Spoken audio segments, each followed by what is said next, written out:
Oi, gente, hoje eu vou falar sobre o livro Memórias Póstumas de Brás Cubas. E eu tenho esse livro faz um tempo e eu sou fã do Machado de Assis e não tinha lido ainda Memórias Póstumas. Bom, então, eu considerava meu livro favorito dele, o Quincas Borba, mas agora, depois de ler Memórias Póstumas, é Memórias Póstumas. Então, conta a história do Brás Cubas, que é um homem que ele morreu e ele tá contando a história dele. Então, tipo, que nem ele fala que ele teve uma vida bastante confortável, bastante abastada, e ele resolveu contar. Então, a história dele depois de morto, então ele não tem papas na língua, ele fala o que ele pensa, porque afinal ele morreu, né? Não tem que agradar ninguém. Então, daí aqui a dedicatória é muito sensacional. Você já deve ter visto, ouvido falar. Ao verme, ele dedica que primeiro roeu as frias carnes do meu cadáver. Dedico como saudosa lembrança estas memórias póstumas. Então, tipo, daí depois ele fala, primeiro ele inicia as memórias falando sobre como ele morreu. Aqui. Daí fala assim, que ele não é propriamente um autor defunto, mas um defunto autor. Quer dizer, ele não escrevia antes, né? Então, tipo, ele começou essas memórias dele depois que ele morreu, né? Que ele teve essa ideia.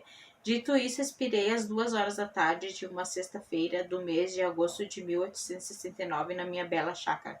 Daí depois daqui ele começa a contar a história dele e mostra muito da como era assim a sociedade do Rio de Janeiro da época, que era uma sociedade escravocrata, então ele tinha escravos, ele vinha de uma família bastante abastada, e fala dos amores dele, o primeiro amor dele, a Marcela, que foi um amor que os pais dele não aprovaram, que ele foi mandado para estudar no exterior, e então terminou o amor, e ela era muito mais interessada nos bens materiais dele, nos presentes, nas joias, nas coisas que ele dava de presente na prataria, até quanto que acabou, ele fala, Marcela amou-me durante 15 meses e 11 contos de réis, nada menos. Foi o que custou o namoro com ela, porque ele vivia dando presentes para ela, né? Então, é que fala também de uma outra noiva que os pais queriam que ele casasse, que era Eugênia. E daí ela era bonita, só que ao ver dele ela tinha um defeito. Ela era coxa, ela mancava. Daí ele pensava, bonita mais coxa. Por que bonita mais coxa? Por que coxa se é tão bonita? E ele, como homem fútil que ele era, ele não quis mais casar com ela, né? Rompeu o noivado por causa desse detalhe. Tem um personagem bem ilustre que aparece aqui, que é o Quincas Borba, que é justamente o personagem de um outro livro dele, o Quincas Borba, que é um livro ótimo. E o Quincas Borba, que ele é o filósofo, né, que difundiu uma filosofia, o humanitismo que ele mesmo inventou. E ele apresenta isso, eles se conhecem desde criança. No início, quando ele encontra ele tá assim, morando na rua, perdeu tudo. Ele ainda não tinha. Ele falava, eu moro no terceiro degrau da igreja, né? Então, tipo, ele até roubou o relógio do Brás Cubas num abraço, e depois ele acaba se tornando um homem muito rico e desenvolve essa filosofia do humanitismo, que é uma coisa que só ele e o Brás Cubas acreditam, né, pelo visto. Tanto que depois ele é tido assim até como louco. E no livro do Quincas Borba, tipo, ele passa antes de morrer, essa filosofia pro um dos serviçais dele, que é o personagem principal, que agora não me lembro o nome. Mas então, tipo, tem esse personagem ilustre, o Quincas Borba, a gente vê como surgiu essa ideia do humanitismo na cabeça dele, né? Que pôs ele louco, inclusive. Daí daí fala aqui também de um grande amor que ele teve, que foi a Virgínia. E tipo, a Virgínia era prometida dele para casamento, só que no final eles não casaram e ela acabou casando com o Lobos Neves, e os dois se tornaram amantes. E eles se tornaram amantes. Esse romance proibido durou muitas e muitas décadas. Ela chegou a engravidar do Brás Cubas, ou assim achava, e perdeu o bebê, ele já estava se acostumando com a ideia de ser pai. Então, tipo, ela não deu certo depois, eles se separaram, tudo, né? Não conseguiu, tinha muita suspeita. O marido, ele sempre desconfiou, mas assim, ele recebeu até cartas anônimas falando do romance dos dois, e ele nunca bateu de frente, assim, com o Brás Cubas e a mulher dele, né? Então depois o romance terminou. E o que acontece que. Deixa eu ver o que eu anotei aqui. Então, bom, chega uma parte que eu acho que eu sinto assim, o livro assim, meio arrastado, né? Daí o autor parece que pressentiu que o leitor ia sentir isso.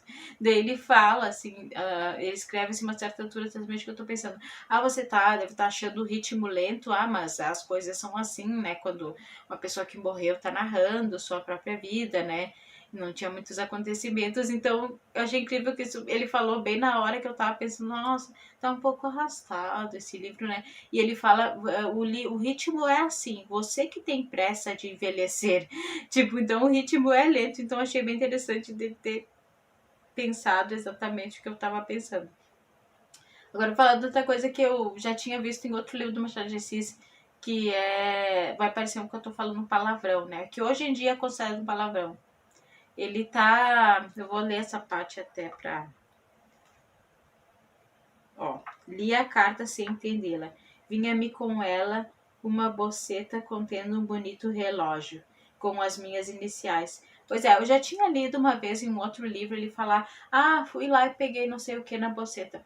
Daí eu fiquei no outro livro e pensei, nossa, Machado de Assis falando essas coisas tão... Não imaginava o Machado de Assis falando coisas obscenas. Mas daí eu pesquisei, falei com um amigo e a tal da boceta é uma caixinha, assim, de guardar joias, guardar coisas preciosas, né? Mas é que aqui nesse contexto de antigamente não significa o que significa hoje, né? Foi o tempo que fez virar um palavrão, né? Então, aqui boceta é uma caixinha de guardar algo precioso, daí justamente ficou com essa conotação, né, de guardar algo precioso e tal. Tá. Então, eu só queria alentar, caso vocês leiam esse livro, né? Depois o romance O Termo Camarcelli, ele tem da Camarcelli tem uma outra noiva, a Eugênia, só que daí tá mais ou menos tudo certo e ela é bastante jovem, assim, para ele até. E só que ela acaba morrendo muito cedo de, acho que tuberculose, bastante jovem. Então ele chega aos 50 anos e ele tava assim meio cabisbaixo, pensando assim que ele não tinha feito muita coisa e realmente não tinha feito muito, né? Mas o Quincas Borba começou a animar ele, né? Tipo, que não, que ele ainda tinha muito para fazer, né? Tipo, tava muito. Daí ele teve a ideia do emplasto, que era um emplasto médico para hipocondríacos. Só que essa é uma coisa que ele morreu e não saiu do papel, isso, sabe? Então, tipo, ele ia fazer o emplasto Brás Cubas que ia fazer ele muito famoso. Ele tentou também depois ser ministro, conseguir uma cadeira de ministro, mas ele não conseguiu. Então tem aqui um capítulo que ele fala de como eu não fui ministro do Estado. O capítulo é assim, ó, não sei se dá para ver. Não tem nada, só tem uns pontinhos, porque ele não foi ministro, ele não conseguiu. Então não tem nada. Os capítulos são bem curtos, né? Às vezes tem capítulos que tem um parágrafo. Então, tipo, ele não conseguiu ser ministro, né? Então, assim, tipo, tá, dele não casou, não namorou mais ninguém. A irmã dele ainda insistia, né, pra ele casar, ter filhos, porque ele era um solteirão, né? Mas ele não, acabou nunca casando. Daí, tipo, no final, assim, ele não conseguiu ser ministro. No final, assim, tipo, não vai ser, não tem nenhuma, assim, tipo, spoiler grande, porque ah, todo mundo sabe que ele já morreu, né? E do que ele morreu logo no início. Então eu vou ler o que ele fala no último, do final do livro, que é muito sensacional. Esse último capítulo é todo de negativas. Não alcancei a celebridade do emplasto, não fui ministro, não fui califa, não conheci o casamento. Verdade é que ao lado dessas faltas coube uma boa fortuna de não comprar o pão com o suor do meu rosto. Ele nunca trabalhou. Mas não padeci a morte de Dona Plácida. Dona Plácida era uma mulher que ela cuidava da casa onde quando ele era amante da Virgínia, eles alugou uma casa assim para os dois ficarem assim. Não tive filhos, não transmiti a nenhuma criatura o legado da nossa miséria. Então é bem interessante que ele sente assim que ele não conseguiu grandes coisas, né? Mas também pelo menos ele não teve filhos, né? Não vai perpetuar mais a espécie de uma forma assim que não seja boa. Então é isso, fica a dica do Memórias Póstumas de Brás Cubas, grande livro que eu demorei para ler. Tchau!